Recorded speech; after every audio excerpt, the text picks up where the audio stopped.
Gazeta de Minas na Semana Santa em Oliveira. Nós estamos aqui na Mitra Diocesana, precisamente aqui na rádio DC2 FM. Liberaram o espaço aqui para a gente gravar uma entrevista com o nosso bispo diocesano, Dom Miguel Ângelo. Dom Miguel, a gente agradece a recepção, a disponibilidade em nos receber aqui na Mitra, para a gente falar um pouquinho sobre a Semana Santa, essas celebrações que são realizadas anteriormente também, participação popular nessa festa tão tradicional, uma festa cultural de muitos anos e que atrai aí milhares de pessoas, tanto de Oliveira quanto de outras cidades, de outros estados.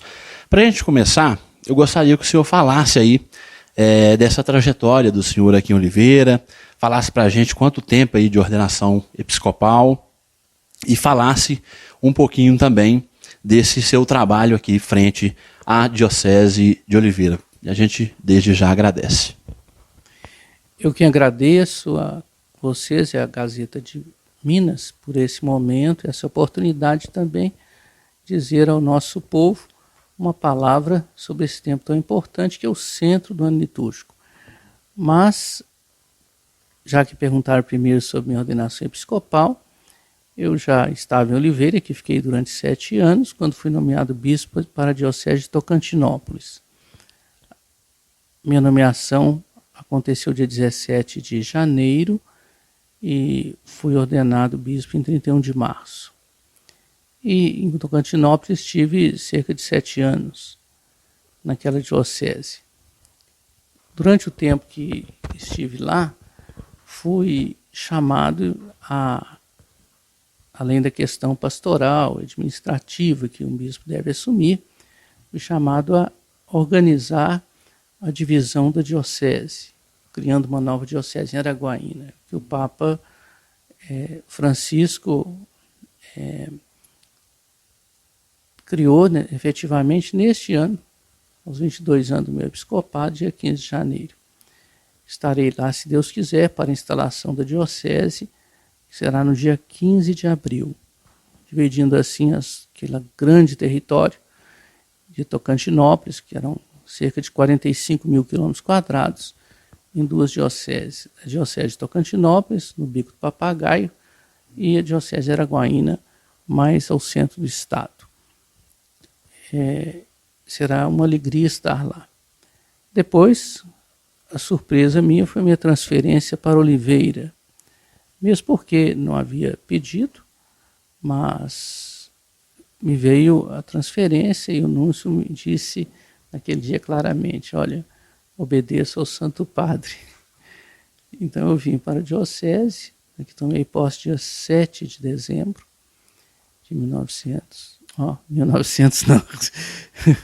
desculpe, depois você corta aí. Tomei posse na Diocese dia 7 de dezembro de 2007, estou aqui até agora. O tempo da Diocese, para mim, tem sido sempre uma alegria, e é o trabalho episcopal, né?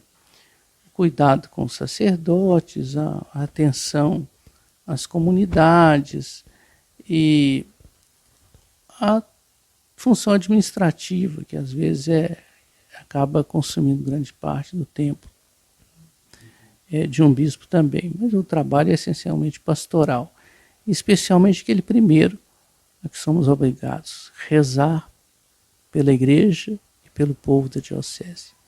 Por isso também pedimos a oração de todos. E é com muita gratidão que celebrarei dia 31 esses 22 anos de episcopado. A gente parabeniza pelo seu trabalho em frente a essa ordenação episcopal aí. Vamos falar um pouquinho aqui então sobre essa tradição da Semana Santa, essa importância dessas celebrações.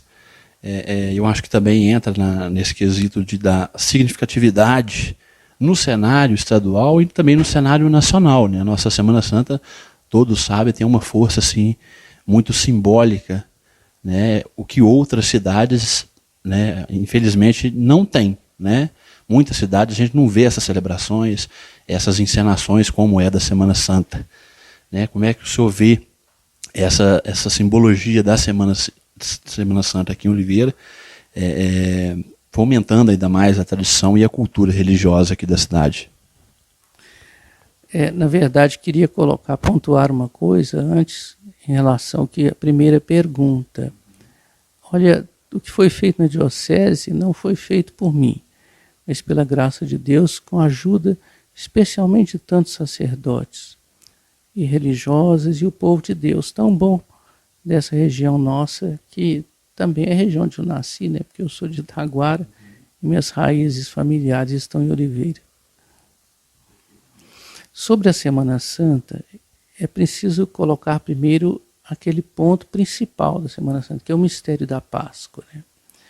É a partir da celebração pascal de Cristo é que se desenvolve todo o ano litúrgico. E as chamadas festas móveis são marcadas a partir da Páscoa, que acontece em tempos diferenciados por causa do calendário. A igreja segue na liturgia o calendário lunar, enquanto o calendário civil é o calendário solar. Isso por fidelidade à tradição e ao tempo pascal dos judeus. Agora, o tempo pascal ele vai se estender até a festa de Pentecostes, que é o grande, o cume do tempo pascal, vamos dizer, a colheita, que era uma antiga festa das colheitas, a colheita da paixão e morte de nosso Senhor Jesus Cristo, né? Quando o Senhor derrama o seu Espírito junto do Pai sobre a igreja inteira e a envia em missão. A partir da Páscoa celebrada a cada ano nesse tempo, é que se renova a cada dia o mistério pascal, especialmente na celebração da Santa Missa, e de modo particular no domingo, a Páscoa semanal dos cristãos.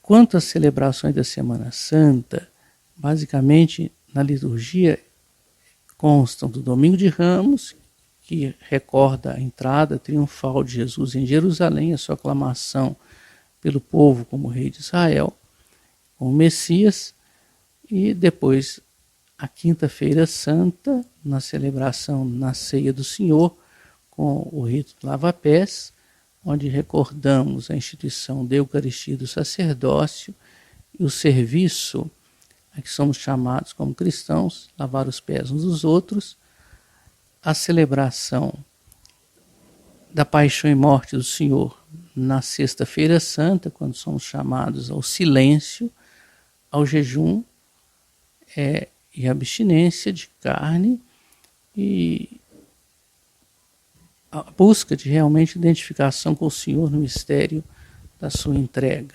Celebração das 3 horas de grande riqueza, onde temos também a apresentação da Santa Cruz. Nesse dia, portanto, não se celebra a Eucaristia, assim como no Sábado Santo. O Sábado Santo, que é dia de silêncio, junto ao sepulcro do Senhor, na esperança da ressurreição, aguardada pela Virgem Maria e pelos discípulos. E o Sábado Santo também dia de silêncio. Não deveria haver barulhos, nem de carros e nem música, mas a não ser a música sacra, para que permanecêssemos junto à sepultura do Senhor. É o dia que habitualmente acontece a visitação do Senhor morto, né?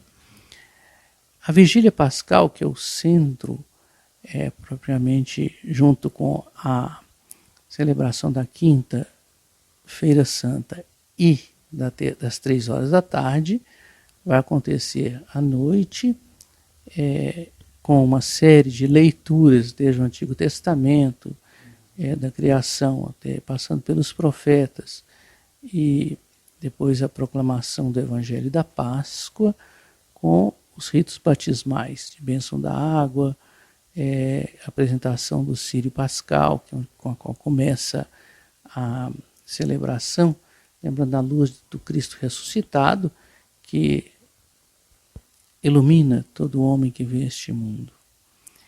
E no domingo da Páscoa, aí nós temos outras 2 missas diferenciadas. A missa da vigília nos recorda o momento da ressurreição. Depois nós teremos a missa da manhã com o anúncio da ressurreição e à tarde os discípulos de Emaús, o Evangelho dos discípulos de Emaús, o encontro dos discípulos que fugiam de Jerusalém com Cristo ressuscitado. Na tradição ibérica da Espanha e de Portugal, muito fortemente surgiram então as procissões da Semana Santa que nós conhecemos hoje, com os translados das imagens, as imagens processionais, normalmente imagem de roca ou imagem de vestir, como que temos, as que temos aqui de Senhora das Dores e do Senhor dos Passos, com encenações. Essas encenações surgem especialmente a partir da procissão de Nossa Senhora das Dores, que às vezes era celebrada apenas na semana chamada hoje das Dores, na sexta-feira anterior ao Domingo de Ramos. Pouco a pouco a tradição foi se acomodando para se encaixar também em todas as paróquias, de modo que houvesse mais padres disponíveis para o sacramento da confissão, da reconciliação. Assim, em alguns lugares, como São João del Rei, celebram as procissões de Senhora das Dores, de Passos, de Depósito, antes da Semana Santa. Em outros lugares, como Oliveira e a maioria das cidades de Minas, celebra dentro da Semana Santa. Então, as procissões de Depósito do Senhor dos Passos ou da Virgem das Dores e a procissão do Encontro, marcando uma das estações da Via Sacra, da tradição de Jerusalém, com o dolente canto da Verônica, que é uma das estrofes do livro das Lamentações de Jeremias, Lamentações sobre Jerusalém devastada, E depois a procissão do enterro de Nosso Senhor. E anteriormente aqui em Oliveira, aqui não há procissão de dores. Em outros lugares, a procissão das dores após a procissão do encontro, como acontece em Itaguara e na maioria das cidades da diocese. E essa tradição ibérica, ela veio muito cedo para o Brasil, já com os jesuítas, no início da evangelização do país.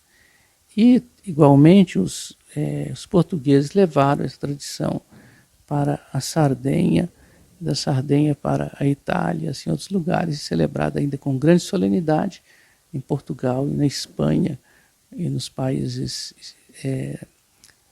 que foram colonizados pela Espanha com grande brilho. E aqui em Minas se guardou a tradição com muita força, enriquecida pelas tradições locais, e especialmente a tradição musical, que em Minas Gerais foi muito grande e permanece grande aqui, resgatado ultimamente com grande vigor pelo coral professor Múcio Lobono, e foi alimentada durante muito tempo por outras pessoas com poucos recursos e agora com brilho muito grande e com resgate também de antigas partituras que jaziam adormecidas e hoje são música boa para a gente ouvir, música de altíssima qualidade, com a produção barroca. Livre deve ter dito isso sobre, inclusive, a produção aqui em Oliveira, própria de Oliveira, especialmente de João da Mata. Ele nos contou muito sobre as histórias desse resgate, dessas partituras, partituras que na maioria das vezes estavam guardadas, falou questão de armazenamento, o próprio cuidado, com aquela folha ali que automaticamente se deteriora, eu vou voltar um pouquinho aqui, o pessoal tem perguntado muito, principalmente nas redes sociais, e muita gente não sabe por qual motivo. As imagens nas igrejas ficam cobertas por um tempo nesse período. E muita gente não tem esse conhecimento. Eu deixei para fazer essa pergunta para o senhor, explanar para o pessoal que está em casa os motivos dessas imagens estarem cobertas. E hoje a gente está gravando aqui nessa quarta-feira, a imagem do Nosso Senhor morto está na Igreja Matriz e ela não está coberta. Quais são esses motivos? Você pode explicar para a gente? Hoje, exatamente porque hoje se celebra uma das dores de Nossa Senhora relativa à crucifixão. Mas as imagens cobertas pertencem a uma tradição litúrgica muito antiga na igreja. Cobrir as imagens significa um apelo à penitência, especialmente as imagens dos santos, porque todo o que precede a Semana Santa, o tempo quaresmal, que se inicia com a quarta-feira de cinzas, o chamado à penitência, convertei-vos e crede no Evangelho, então tu és pó e ao pó hás de retornar, é um tempo penitencial. Para nós também um tempo de reflexão com a campanha da fraternidade. E então, na Semana das Dores, ou anteriormente na Semana da Paixão, na semana anterior, semana chamada de Trevas, se cobre as imagens para dizer-nos da proximidade das celebrações da Paixão do Senhor. Cobrem-se as imagens dos santos também, porque os santos, na igreja, as imagens dos santos, elas servem também de apelo à imitação dos santos. E os santos são frutos do mistério da Páscoa. Então, quando se abrem as cortinas sobre as imagens, é para lembrar também que a santidade na igreja é fruto sempre do mistério pascal e da graça do Espírito Santo em nós, derramada pelo Senhor na cruz. Obrigado pelas explicações. Vamos falar aqui um pouquinho sobre essas celebrações. A gente já detalhou aqui essas datas. A gente conversou também com o padre Betinho, que falou essa importância da participação da comunidade nessas celebrações. Eu acho que também essas celebrações nas comunidades, eu acho que fortalece ainda mais a fé de cada pessoa, né, Dom Miguel? Na verdade, há muito tempo também se celebram nas comunidades maiores e nas comunidades rurais todo o mistério da Páscoa, a partir do trabalho de leigos comprometidos e diáconos, ou então sacerdotes que vão ali. Muitas das nossas comunidades têm, inclusive, as sagradas imagens para as celebrações da Semana Santa. Mas isso não tira a importância das celebrações na matriz, mesmo porque nos dias da celebração do Tríduo Pascal, na noite da Quinta-feira Santa, o sábado, sexta, sábado e domingo, na celebração do Tríduo Pascal, muitos são chamados a vir para o centro, não só para acompanhar as procissões, obviamente, mas especialmente para celebrar o mistério pascal de Cristo com a celebração da Eucaristia, que é a recordação memorial, presença da Páscoa de Cristo a cada dia na nossa vida. A presença das comunidades que celebram deu para nós assim tornou-se uma grande, vamos dizer, catequese sobre o mistério pascal do Senhor. A gente tem também, muita gente não sabe, que é a questão dos ramos, né, do Domingo de Ramos. A gente sabe que tem um destino aí dos ramos que são utilizados aí nessa celebração. E muita gente não sabe o destino final. Eu queria, nas palavras do nosso bispo diocesano, explicasse para o pessoal o destino final desses ramos que são depositados lá. Os ramos abençoados no Domingo de Ramos têm a explicação própria dentro da liturgia. Eles nos ajudam a recordar a entrada triunfal do Senhor em Jerusalém, quando as crianças e as pessoas estendiam tapetes e levantavam ramos de oliveira ou de palmeira para aclamar o Senhor. Hosana ao filho de Davi, bendito que vem em nome do Senhor. O destino dos ramos. Após a celebração da Semana Santa, como os ramos são bentos, então criou-se uma tradição de guardar-se os ramos durante todo o ano, como sinal e pedindo a proteção de Deus contra as tempestades, as geadas nas comunidades. Era muito comum, e ainda é nas comunidades rurais, se colocar um ramo da Semana Santa nos roçados para pedir a proteção contra as geadas. Os ramos que são guardados, eles servem depois, são queimados para se fazer as cinzas, a celebração das cinzas. Por quê?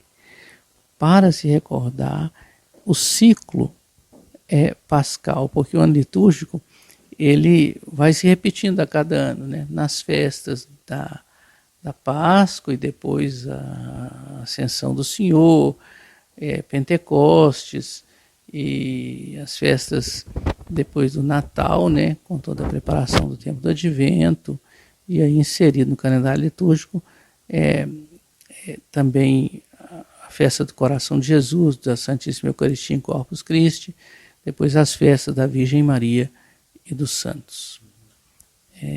Mas aí dentro desse grande ciclo litúrgico, do ano litúrgico, que acontece de modo circular, embora a história ela aconteça de modo linear. Para a gente finalizar esse nosso bate-papo aqui, desde já agradecer pelas explicações referentes à Semana Santa, né? Contou um pouquinho aí também da sua história frente à ordenação episcopal. A gente gostaria de trazer aqui sobre a campanha da fraternidade, né? Que este ano, nada mais nada menos do tema Fraternidade e Fome, e o lema Dai-lhes vós mesmos de comer, né? Foi efetivada aí pela Conferência Nacional dos Bispos do Brasil. Eu gostaria que o senhor comentasse um pouquinho sobre o tema e o lema da campanha da fraternidade nesse ano de 2023. Antes eu queria agradecer a vocês, a Gazeta de Minas, e por esse momento, e também a Gazeta por ter guardado a história da Semana Santa durante todo o tempo, desde o início da sua fundação pelo jornalista Antônio Fernal.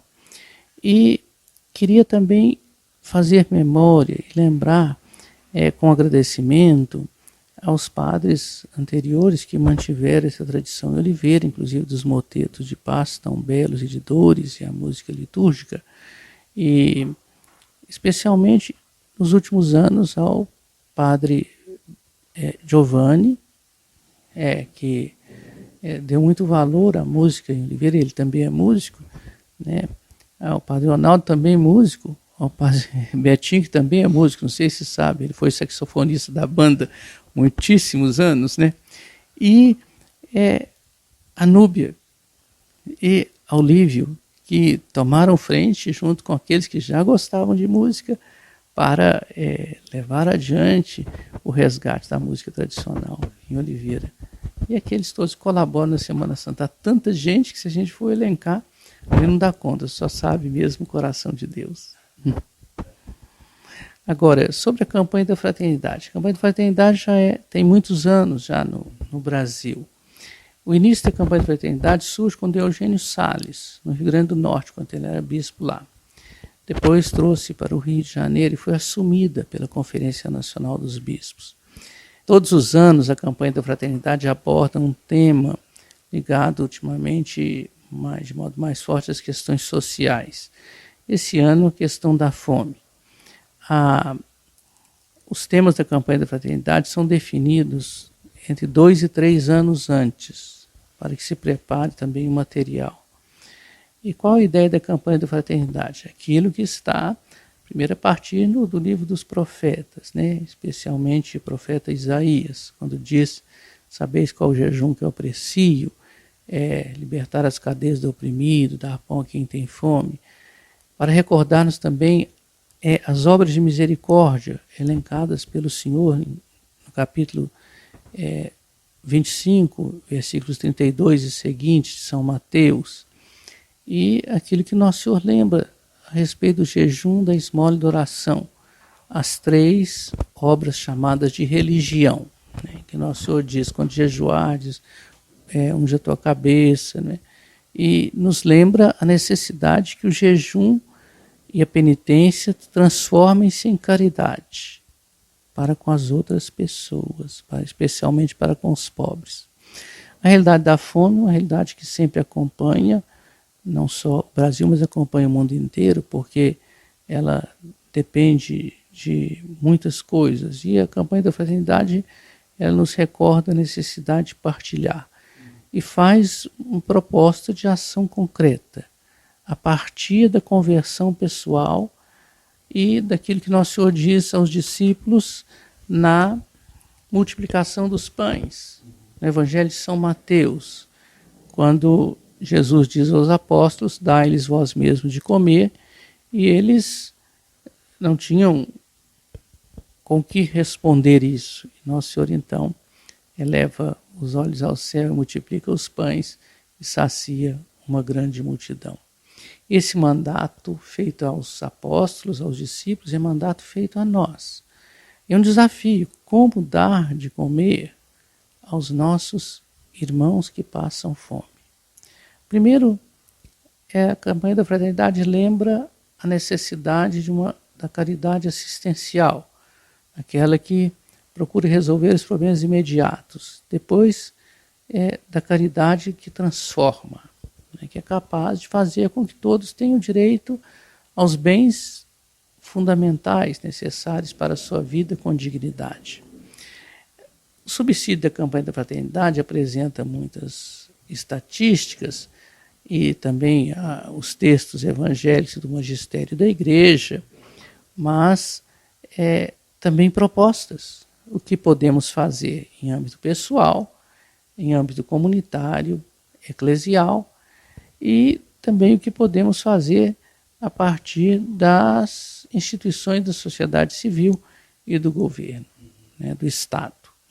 Então, em âmbito pessoal, né, partilhar, converter o jejum em solidariedade, a penitência quaresmal, buscar conhecer as situações de pobreza na nossa comunidade, propor ações para a assistência imediata e comprometer-se com a organização da sociedade para o trabalho de promoção social. Eu gosto sempre de lembrar uma frase de São Vicente de Paulo, em que ele dizia que preciso passar da caridade que assiste à caridade que promove, de modo que eu não precise mais assistir, mas cada um possa assumir a sua vida com responsabilidade. E, em âmbito de governo, né, favorecer e apoiar as iniciativas que tocam a questão da promoção da vida e da fraternidade. Permanece, então, o desafio sempre para o cristão, feito por Nosso Senhor: dai-lhes vós mesmos de comer. A coleta da campanha de fraternidade, sempre feita a cada ano do Domingo de Ramos, ela tem 3 destinos. Né? 10% vai para a Conferência Nacional, para a manutenção da campanha, feitura de material, essas coisas, e para a manutenção do Regional Leste 2, que é o Estado de Minas, e o trabalho da assistência, e para um fundo de solidariedade, que é da CNBB Nacional.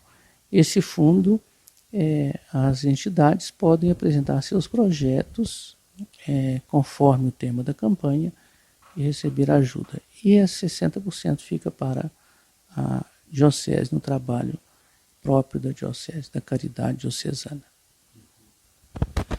Bispo, desde já a gente agradece a recepção aqui na Mitra mais uma vez, agradece pelas explicações, os comentários, agradece pelas mensagens, né, que fortalecem ainda mais a nossa fé. Falou muito bem aí da campanha da fraternidade neste ano de 2023. E para a gente finalizar, gostaria que você deixasse uma mensagem aí, acho que universal, para que fortaleça ainda mais a fé nos corações aí do nosso povo. Primeiro, que nos deixemos contagiar pela alegria da Páscoa.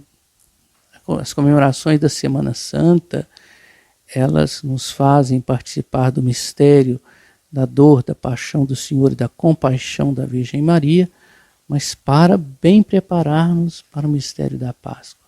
Não permanecemos na dor, não permanecemos na cruz, mas é a cruz da Páscoa e a cruz vazia, porque o ressuscitado venceu a morte. No entanto, sabemos que as cruzes permanecem na nossa vida, então precisamos, como o Senhor, nos solidarizar com a dor dos outros, com a dor de cada um. Nosso Senhor, muitas vezes no Evangelho, os evangelistas recordam que ele teve compaixão. E a compaixão do Senhor chega ao ponto de dar a sua vida por nós na cruz.